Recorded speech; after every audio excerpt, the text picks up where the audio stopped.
Everyone, welcome to Hindi रोचक कहानियाँ channel. आज की कहानी है क्या मोना का दर्द एक सौतेला पिता समझ पाया।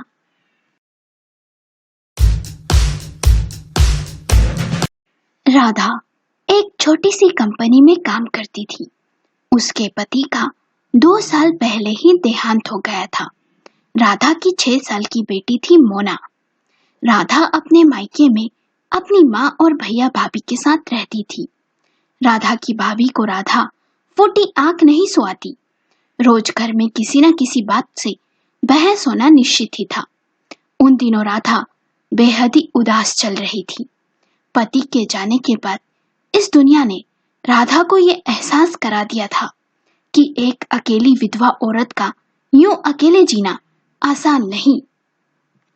राधा अपने पति से बहुत प्रेम करती थी और उसके लिए पति को बुलाना आसान नहीं था। पर जब उसकी एक पार्टी के दौरान मुलाकात संदीप से हुई और कुछ समय बाद संदीप ने उसके सामने शादी का प्रस्ताव रखा तो राधा इनकार न कर सकी। संदीप के घर में रहती है उसकी माँ, उसका 8 साल का बेटा विनय और 3 साल की बेटी पूजा।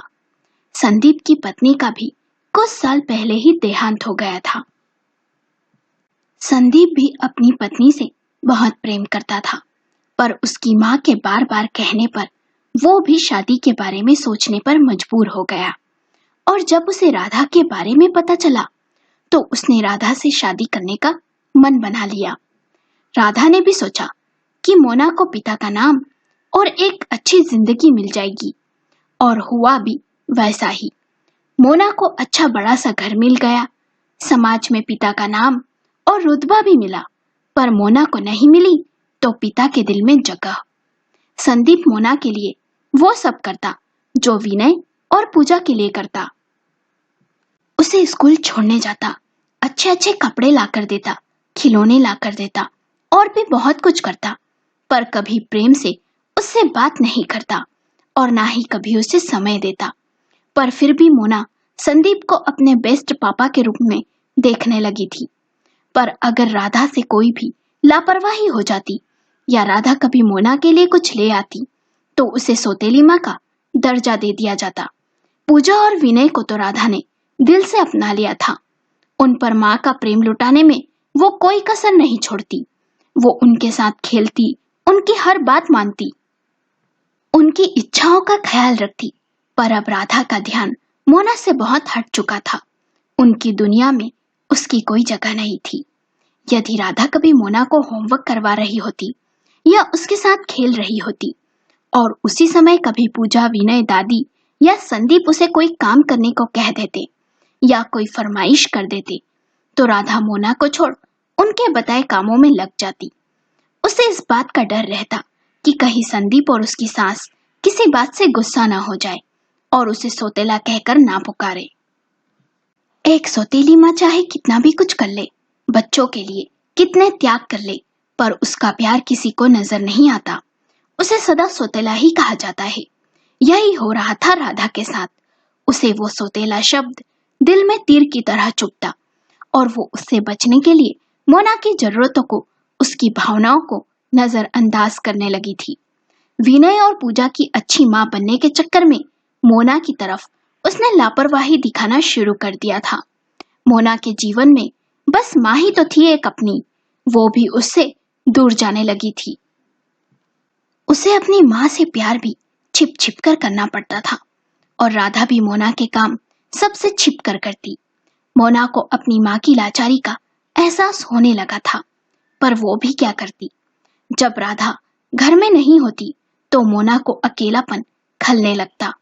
माँ के सिवा उसका था ही कौन अपना। कभी कभी संदीप, विनय, पूजा राधा को कहीं बाहर ले जाता और मोना को ये कहकर घर में रहने को छोड़ दिया जाता कि माँ अकेले है, घर पर उनका ख्याल कौन रखेगा। जब कभी मोना जिद करने लगती तो राधा भी संदीप के नाराज होने के डर से उसे ही समझाती। मोना का मन इस उम्मीद से अपने पिता की तरफ देखता कि वे मुझे खुद साथ बाहर चलने को कहेंगे, पर संदीप के मन में मोना के लिए कोई ना तो फीलिंग थी और ना ही कोई प्यार। उसका कोई वजूद ही नहीं था। वे सब हंसी खुशी बाहर चले जाते और उसे दादी के पास छोड़ जाते। वो बेचारी उनके आने की राह ताकती रहती। कभी कभी दरवाजे पर ही बैठे बैठे सो जाती।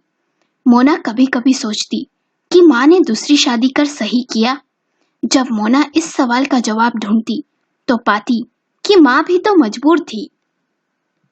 मामी मायके में उन्हें कितना कुछ सुनाती और यहाँ पापा और दादी से उन्हें दब कर रहना पड़ता है।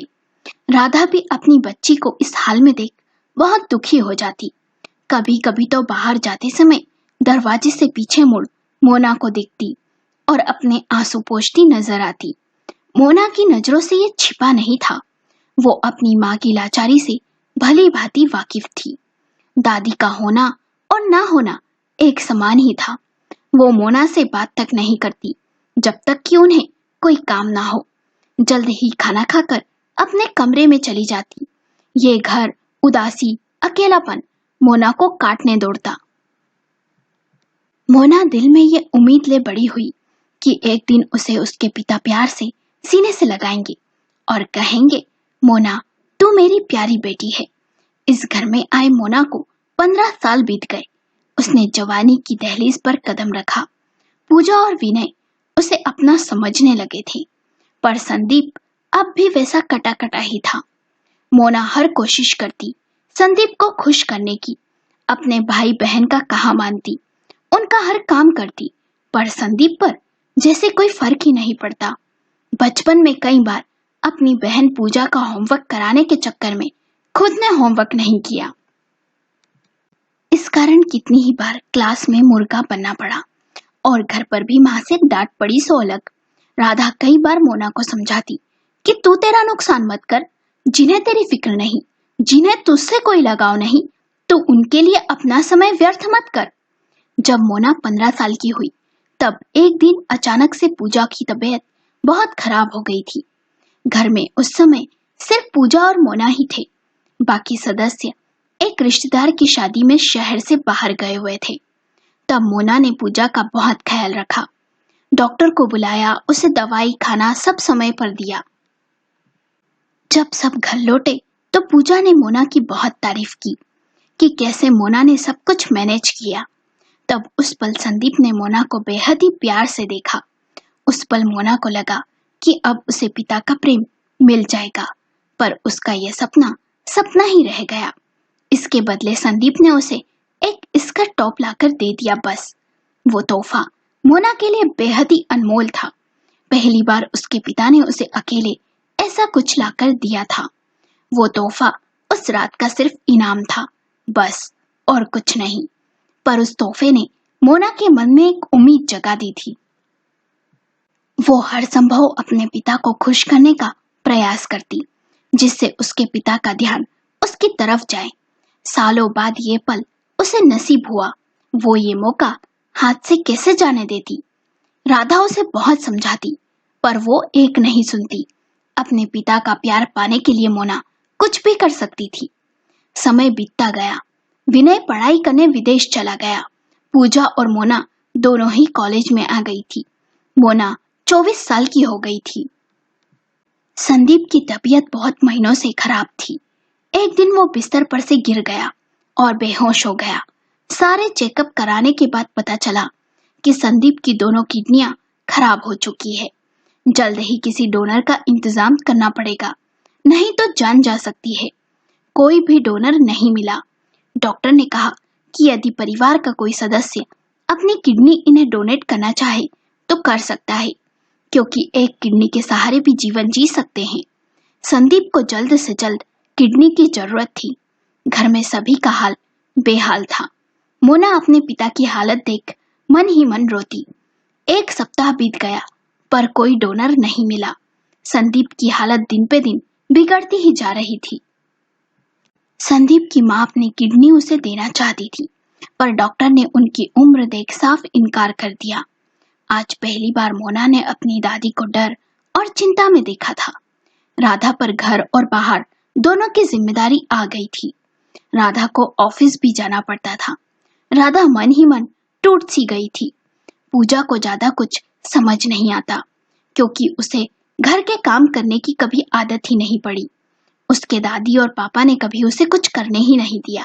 विनय भी अपने पिता के बीमार होने की बात सुन 1 सप्ताह के लिए इंडिया आया और छुट्टी ना मिलने का बहाना बनाकर वापस विदेश चला गया। संदीप की हालत को देख राधा ने डॉक्टर से कहा, मैं अपनी पति को अपनी किडनी देना चाहती हूँ। तभी वहां बैठी मोना ने कहा, नहीं, मैं अपनी किडनी पापा को दूंगी माँ, आपकी हम सबको जरूरत है। यदि आपको कुछ हो गया तो हमारा परिवार बिखर जाएगा माँ, मैं अपनी किडनी पापा को दूंगी। ये सुन राधा चिल्लाते हुए बोली, तू पागल तो नहीं हो गई ना? जिस आदमी ने तुझे कभी अपनी बेटी नहीं माना, उसके लिए तू अपना जीवन बर्बाद करने चली है। जिस आदमी ने तेरे जज्बातों की कभी कदर नहीं की, तू उसके लिए कुर्बानी देने चली है। अरे तेरी उम्र ही क्या है? मैं ये तुझे नहीं करने दूंगी, कभी नहीं करने दूंगी, समझी? कहते हुए राधा रोने लगी। आज उसका गुस्सा फूट पड़ा था। अरे कौन करेगा तुझसे शादी? जिस बेटे को बहुत प्यार दिया वो तो छुट्टी का बहाना बनाकर विदेश चला गया। क्या विनय का अपने पिता के प्रति कोई फर्ज नहीं है? मैं तुझे ये नहीं करने दूंगी। मोना ने कहा, माँ, उन्होंने मुझे कभी अपनी बेटी माना हो या ना माना हो, पर मैंने सदा दिल से उन्हें अपना पिता माना है और अपने पिता के लिए मैं कुछ भी कर सकती हूँ। राधा मोना की बात सुन हैरान थी। राधा सोचने लगी, काश कभी संदीप ने मोना को अपनी बेटी समझा होता, दोनों बच्चों की तरह उसे वो प्यार दिया होता, उसे डांटा होता, प्यार किया होता, उसे कभी प्यार से होमवर्क कराया होता। मगर उन्होंने तो कभी भी एक प्यार भरी नजर उठाकर मेरी बेटी को देखा तक नहीं, और ये पगली इतना बड़ा त्याग करने चली है। मोना ने किसी की भी नहीं सुनी और अपनी एक किडनी अपने पिता को दे दी। ऑपरेशन अच्छे से हो गया और कुछ दिनों में दोनों को छुट्टी दे दी गई। घर जाते समय कार में कई बार संदीप और मोना की नजरें मिली। संदीप की आंखों में आंसू थे। वो मोना से कुछ कहना चाह रहा था पर कह नहीं पा रहा था। मोना भी ये सब महसूस कर रही थी। मोना संदीप की आंखों को देख समझ रही थी कि वे कहना चाह रहे हो, बेटी मुझे माफ कर दे, मैंने तेरे साथ बहुत ही अन्याय किया। घर आने के 2-3 दिन बाद संदीप एक दिन मोना के कमरे में आया। वो अपने पिता को पहली बार अपने कमरे में देख हैरान थी। उसे यकीन ही नहीं हो रहा था। आज पहली बार वे उसके बेहद ही करीब बैठे थे। मोना ने नजर उठाकर अपने पिता को देखा तो उनकी आंखों से आंसू बह निकले। इस पल का मोना को कब से इंतजार था। आज वो पल आ गया था। उसे लग रहा था जैसे वो रो ही देगी। कब से वो इस दिन के लिए तरस रही थी। संदीप ने मोना का हाथ थाम लिया। वो कुछ कहने ही जा रहा था कि मोना ने कहा, पापा प्लीज कुछ भी मत कहिए। मैंने कोई महान काम नहीं किया, बस अपना बेटी होने का कर्तव्य पूरा किया है। मोना अपने आप को रोक न सकी और जोर जोर से रोने लगी। संदीप ने उसे सीने से लगा लिया और बोला, मुझे माफ कर दे बेटी, मैंने कभी तेरे दुख दर्द को नहीं समझा, सदा तुझे सौतेला ही माना। मैं सच में बहुत ही बुरा बाप हूँ। आज मोना का सपना पूरा हो रहा था। सभी शिकायतें आंसुओं में बह गई थी। तभी राधा भी वहां आ गई और संदीप ने राधा को भी बाहों में भर लिया और बोला, तुम दोनों मुझे माफ कर दो, मैंने तुम दोनों के साथ बहुत ही बुरा किया। राधा भी रोने लगी। आज मोना को इतने सालों बाद परिवार का प्यार मिल गया था। उसके बाद मोना का जीवन ही बदल गया। उसे संदीप ने बहुत प्रेम दिया, इतने सालों की कमी पूरी कर दी थी। मोना को भी विदेश पढ़ने भेजा। उसका खुद की कंपनी खोलने का जो सपना था वो संदीप ने पूरा किया। उसकी शादी अच्छे घर में की। मोना और राधा बेहद ही खुश थी। संदीप को अपनी गलती का एहसास था। आज भी मोना अपने पिता के लिए हर त्याग करने को तैयार थी। दोस्तों, आपको कहानी कैसी लगी? हमें अपने विचार कमेंट करके बताएं। कहानी पसंद आई हो तो वीडियो को लाइक करें, शेयर करें और चैनल को सब्सक्राइब करें।